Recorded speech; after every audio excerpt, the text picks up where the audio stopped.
अस्सलाम वालेकुम दोस्तों पावर कॉरिडोर्स में क्या हो रहा होता है हमें क्या पता। किताबें आएंगी, इनसाइट्स स्टोरीज आएंगी तो हमें पता चलेगा। फरतुल्ला बाबर साहब ने दी जरदारी प्रेसिडेंसी में एक जगह लिखा है कि 14 अगस्त 2009 को जश्न आज़ादी के मौके पे सदर जरदारी साहब ने फाटा रिफॉर्म्स का ऐलान करना था और उसी तनाजुर में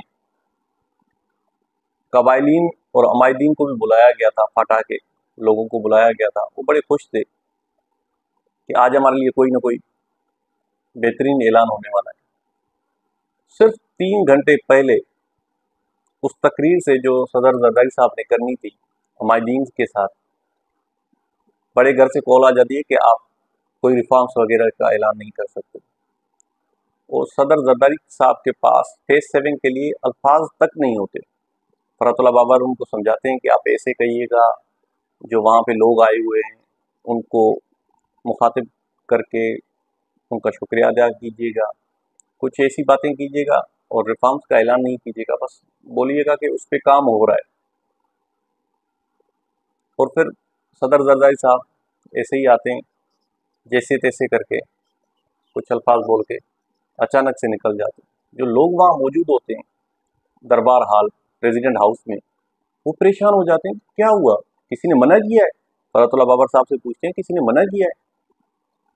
किसी के पास कोई जवाब ही नहीं होता। और फरतुल्ला बाबर साहब ने इस किताब में लिखा है कि अगर वो उस वक्त ऐलान हो जाता प्रेसिडेंट साहब की तरफ से तो पीटीएम या ऐसी तंजीमें भी नहीं बनती, क्योंकि रिफॉर्म्स हो जाते और उसमें एफसीआर और दूसरे जो 100 साल पुराने कवानीन है, ड्रैकोनियन लॉज, उनमें अमेंडमेंट्स थी